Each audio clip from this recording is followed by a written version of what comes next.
Adnan, bocah yatim piatu berusia 15 tahun, tinggal di sebuah desa kecil di Jawa Barat. Hidupnya penuh keterbatasan sejak kedua orang tuanya meninggal karena kecelakaan tragis. Meski hidup sederhana bersama kakek renta, Adnan memiliki semangat luar biasa. Satu impiannya, bertemu Kang Deddy Mulyadi, tokoh masyarakat yang sering ia lihat di YouTube membantu rakyat kecil. Ketika sebuah video dirinya yang mengungkapkan impian itu tersebar di media sosial, nasib mulai berubah. Namun, perjalanan menuju pertemuan itu tak mudah. Adnan harus menghadapi ejekan, keraguan, dan rasa putus asa. Puncak konflik terjadi ketika harapannya nyaris padam, hingga keajaiban hadir dalam bentuk yang tak terduga. Pagi itu, matahari baru saja menyembul malu-malu dari balik perbukitan. Embun masih menggantung di ujung rumput liar yang tumbuh tak teratur di halaman belakang gubuk reot milik kakek Salim. Di dalam rumah kecil beratap seng berkarat itulah Adnan tinggal. Adnan, bocah 15 tahun yang tubuhnya agak kurus dan kulitnya legam terbakar matahari, sedang duduk di atas tikar pandan yang mulai sobek. Di depannya, sepiring nasi dengan tempe goreng dingin. Ia menyendok pelan-pelan, sambil sesekali menatap foto lama di dinding, potret keluarga kecil yang kini tinggal kenangan.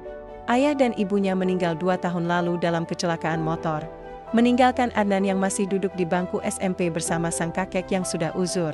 "Nan, udah makan?" Suara kakek Salim lirih dari ranjang bambu di sudut ruangan. "Udah, kek.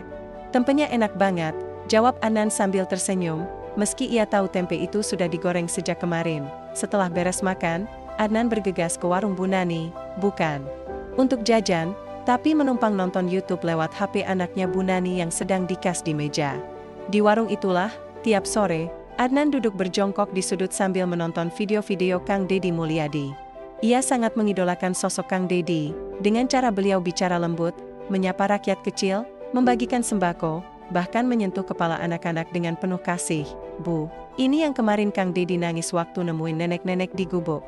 Hebat ya beliau," gumam Adnan lirih, matanya berkaca-kaca. Bu Nani yang sedang menakar gula hanya tersenyum. Ia tahu betul Adnan bukan hanya menonton, tapi menaruh harapan besar pada sosok itu. Harapan yang sederhana, namun dalam, bisa bertemu langsung dan menyampaikan terima kasih karena telah menginspirasi dan memberinya semangat hidup. "Mau ketemu beliau, Nan?" tanya Bu Nani tiba-tiba. Adnan mengangguk pelan. "Pengen, Bu. Sekali. Ayah, biar bisa bilang makasih." Di malam harinya, di bawah lampu minyak kecil, Adnan menulis di kertas lusuh sebuah surat sederhana namun penuh perasaan. "Assalamualaikum Kang Deddy. Nama saya Adnan. Saya tinggal sama kakek. Saya suka nonton video Kang Deddy, bikin saya semangat hidup lagi. Saya pengen ketemu, walau cuma sebentar. Nggak minta apa-apa, cuma pengen bilang terima kasih." Selesai menulis, ia melipat kertas itu dengan rapi, lalu menyimpannya di bawah bantal. Di luar, angin malam berhembus lirih, seolah ikut menyampaikan harapan kecil seorang bocah di ujung kampung. Harapan yang akan menggerakkan banyak hati, bahkan yang tak pernah Adnan duga sebelumnya. Langit pagi itu mendung. Kabut masih menggantung di lereng bukit, membuat udara desa terasa dingin menusuk tulang. Adnan duduk di depan rumah, memeluk lutut sambil menatap jalan tanah yang becek setelah hujan semalam. Hari itu ia tidak ke warung Bu Nani. Ia hanya diam, memandangi ujung jalan seolah menunggu seseorang yang tak kunjung datang. Di tangannya tergenggam sebuah foto kecil, foto lama yang mulai menguning. Dalam gambar itu, tampak seorang pria bertubuh tegap dan wanita berhijab yang memeluk Adnan kecil. Mereka tersenyum, sederhana tapi hangat. Itu foto terakhir sebelum segalanya berubah. 2 tahun lalu, hidup Adnan seperti halaman buku yang disobek. Paksa, ayah dan ibunya hendak pergi ke kota untuk menjual hasil panen singkong. Tapi traktor berkata lain. Sebuah truk remblong menabrak motor mereka dari belakang di turunan dekat pasar. Keduanya meninggal di tempat. Adnan masih ingat jelas, malam itu petugas datang ke rumah membawa kabar buruk. Dunia runtuh, ia hanya anak kelas 1 SMP saat itu. Tidak tahu harus bagaimana, hanya bisa menangis dalam pelukan kakek Salim yang juga kehilangan anak satu-satunya. Sejak hari itu, rumah menjadi sunyi. Tidak ada lagi suara tawa ibu saat menyiapkan sarapan, tidak ada lagi petuah ayah tentang hidup yang jujur dan sabar, tapi Adnan belajar bertahan. Ia mencoba tetap sekolah meski seragamnya mulai sobek dan sepatunya bolong. Ia membantu kakek di kebun kecil belakang rumah. Dan saat malam datang, ia menangis dalam diam, merindukan pelukan ibu, dan suara ayah yang memanggil namanya penuh kasih. Pernah suatu malam, Saat listrik padam dan hanya cahaya lilin yang menyala, Adnan bertanya lirih. Pada kakek, "Kek, kenapa Allah ambil ayah sama ibu sesepat itu?" Kakek Salim tak langsung menjawab. Ia memandang cucunya lama, lalu mengelus kepala Adnan yang mulai tumbuh rambut kasar, karena Allah tahu mereka orang baik. Dan orang baik itu, kadang cepat dipanggil pulang. Tapi bukan berarti Allah tinggalin kamu, nak. Jawaban itu tak sepenuhnya menghapus luka, tapi cukup untuk membuat Adnan bisa tertidur malam itu tanpa air mata. Kini, yang membuatnya tetap berdiri adalah satu hal, harapan. Harapan bahwa hidupnya belum selesai. Dan dalam banyak malam sepi, ia menemukan semangat itu lewat video-video Kang Deddy Mulyadi. Sosok yang selalu berkata lembut pada rakyat kecil, yang tak sungkan menyeka air mata orang tua renta, dan yang menyemangati anak-anak tak berdaya. Adnan merasa seperti melihat ayahnya dalam diri Kang Deddy. Mungkin karena itu, ia ingin bertemu. Bukan untuk meminta, tapi untuk merasa dekat dengan sosok ayah yang telah tiada. Di kamarnya yang sempit, Adnan meraih surat yang ia tulis semalam. Ia menatapnya lama, lalu berbisik, "Ayah, Ibu, doain Adnan ya. Semoga surat ini sampai."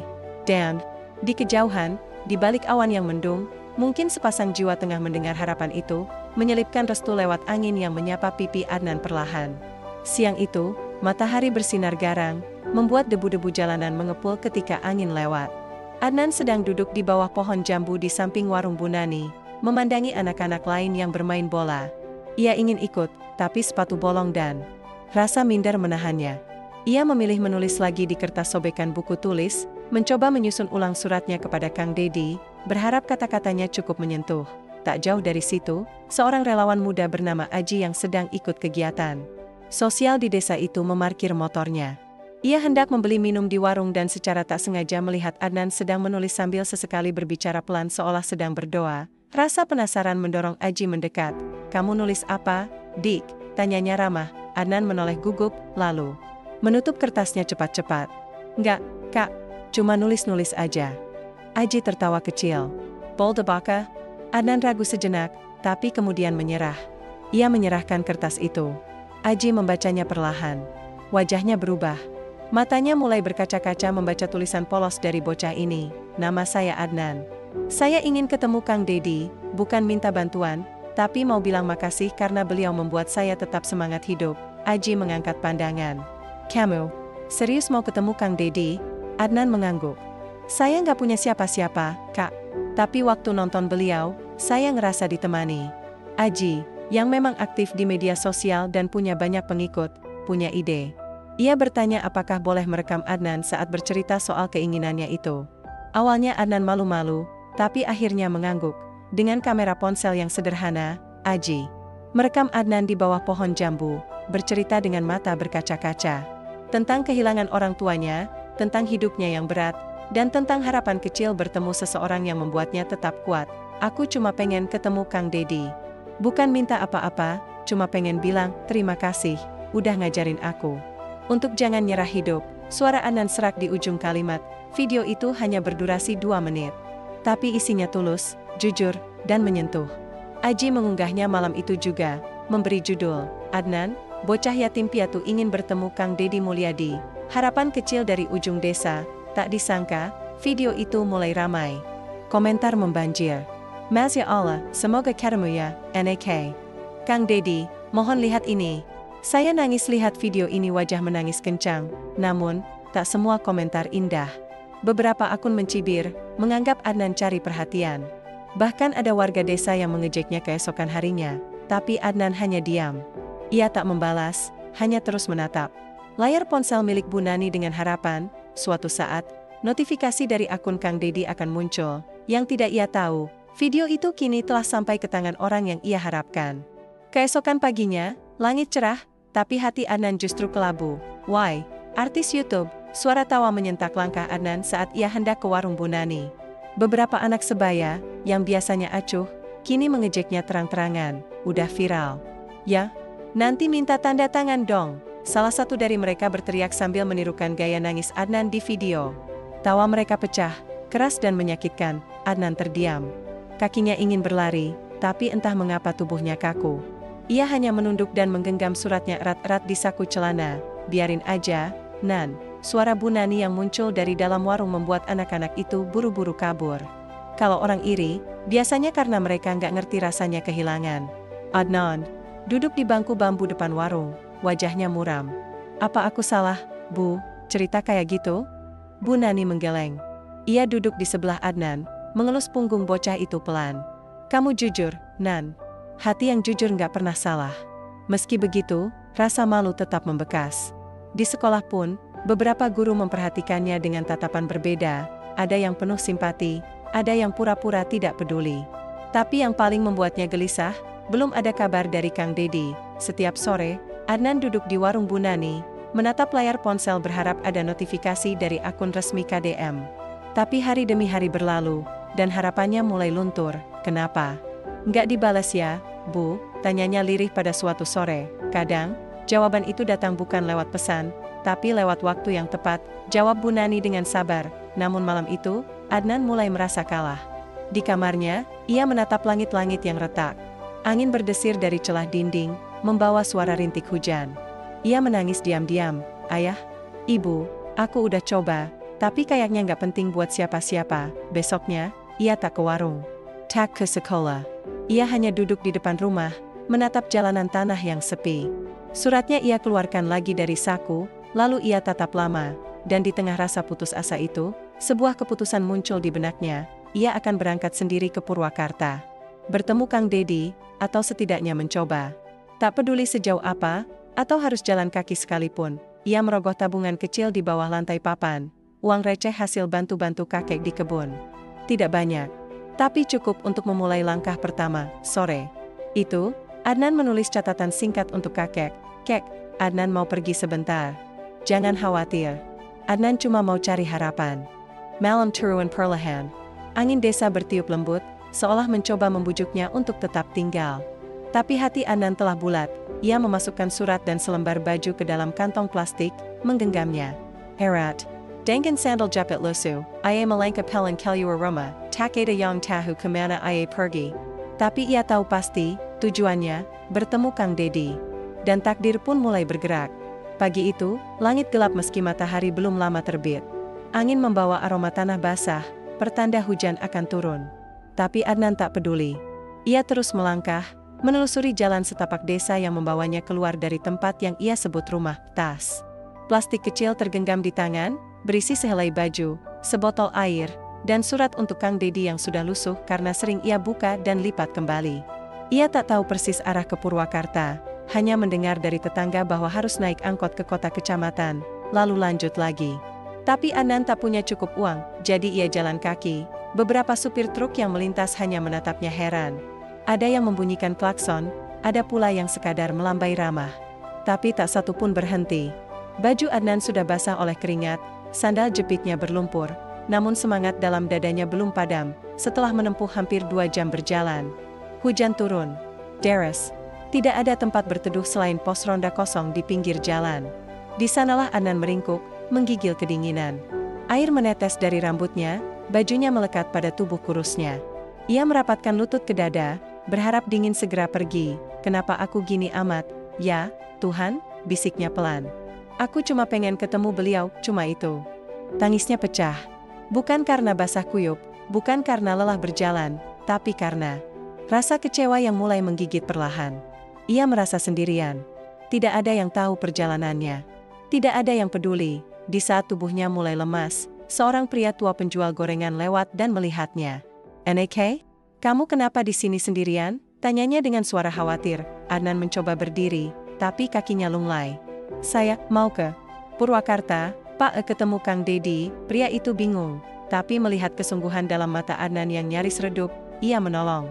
Memberi selembar jas hujan tipis, sepotong tahu goreng, dan sebuah nasihat, kadang jalan menuju kebaikan itu gak mudah, nak. Tapi jangan berhenti. Sementara itu, tanpa Adnan ketahui, di media sosial video baru telah beredar. Seorang pengendara merekam anak laki-laki berjalan di tengah hujan deras sambil membawa plastik dan mengenakan sandal jepit. Ini bocah yang viral kemarin, ya? Serius. Dia jalan kaki mau ketemu Kang Dedi? Wajah menangis kencang, wajah menangis kencang, wajah menangis kencang. Video itu meledak. Ribuan orang membagikan. Tagger hashtag Kari Adnan jadi trending. Komentar membanjiri akun Kang Deddy, dan saat malam menjelang, ponsel ajudan Kang Deddy bergetar tanpa henti. "Pak, ini serius. Bocah itu, dia jalan kaki ke sini." Kang Deddy menghentikan aktivitasnya. Tangannya gemetar saat memutar video itu. Ia menatap layar lekat-lekat, lalu berkata pelan tapi tegas, "Cari dia sekarang juga. Apapun yang terjadi, malam ini juga." Sementara itu, di sebuah musola kecil di pinggiran jalan, Adnan terlelap dengan tubuh basah dan perut kosong, tidak tahu bahwa ratusan mata kini mencarinya, dan seseorang yang ia impikan sedang bergerak mendekatinya. Langit memang mendung, tapi harapan belum mati. Angin malam berdesir lembut melewati celah-celah jendela kayu musola kecil di pinggir jalan. Di pojok ruangan yang hanya diterangi lampu redup, tubuh kurus Adnan meringkuk dengan jaket tua pinjaman dari marbot musola. Suaranya terdengar samar, napas yang berat dan sesekali batuk ringan. Ia kelelahan, kelaparan, dan kedinginan, tapi akhirnya bisa terlelap juga. Sementara itu, jauh di tempat berbeda, suasana di kediaman Kang Deddy berubah tegang. Para stafnya berkumpul, masing-masing memegang ponsel, memantau tagar yang makin ramai. "Cari Adnan." Video terakhir yang menyebar, seorang pengendara motor merekam dari kejauhan bocah berjalan sendirian di tengah hujan, wajahnya nyaris tak terlihat karena plastik bening yang dijadikan pelindung kepala. Namun sepatu bolong, baju lusuh, dan tas kresek yang digenggam erat, semuanya cocok dengan bocah dalam video pertama yang menyentuh hati publik. Kang Deddy duduk diam, menatap layar ponselnya. Lama. Di video itu, Adnan berkata, "Saya cuma mau ketemu. You can be minta apa. Saya cuma pengen bilang, makasih." Suaranya serak. Matanya jujur.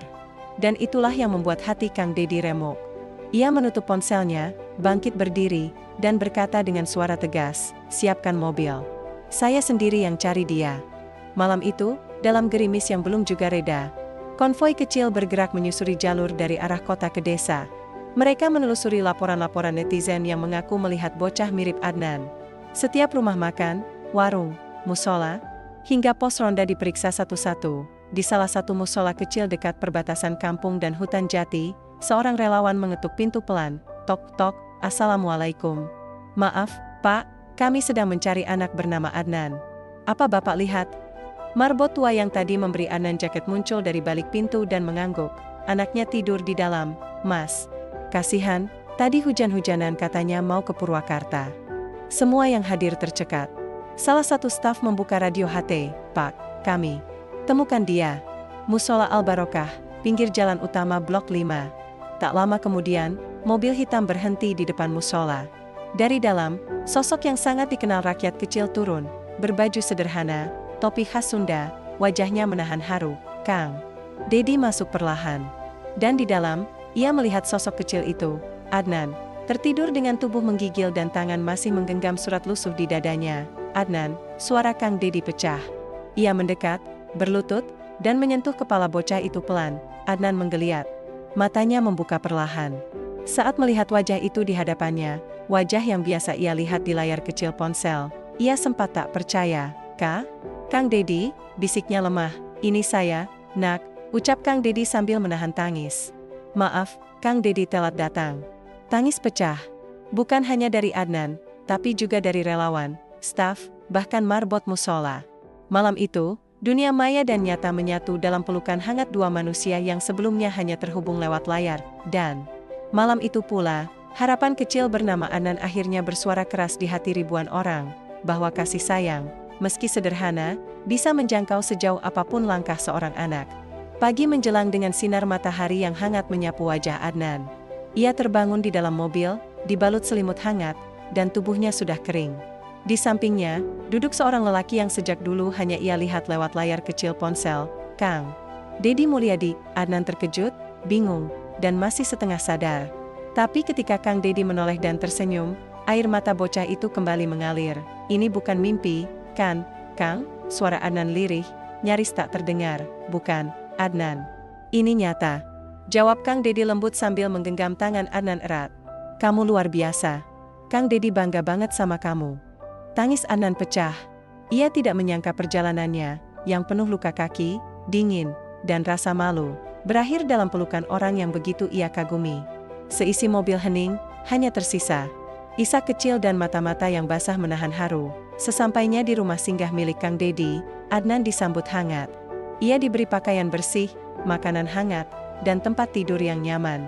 Tapi lebih dari semua itu, ia merasa sesuatu yang sudah lama hilang kini kembali, rasa disayangi. Keesokan harinya, Kang Dedi mengajak Adnan duduk bersama di beranda, ditemani secangkir susu hangat. "Kenapa kamu ingin ketemu saya, Nak?" tanya Kang Dedi, bukan dengan nada formal, tapi seperti seorang ayah bertanya pada anaknya. Adnan menggigit bibirnya sebentar, lalu menjawab, "Karena setiap lihat Kang Dedi nolongin orang, rasanya kayak lihat ayah saya. Sejak ayah ibu meninggal, saya ngerasa sendirian. Tapi tiap nonton Kang Dedi, saya merasa ditemenin." Kalimat itu menghantam perasaan Kang Dedi. Ia menatap bocah itu lama, lalu mendekapnya erat. "Kamu nggak sendirian sekarang, Adnan. Banyak yang sayang sama kamu." Termasak Kang Dedi.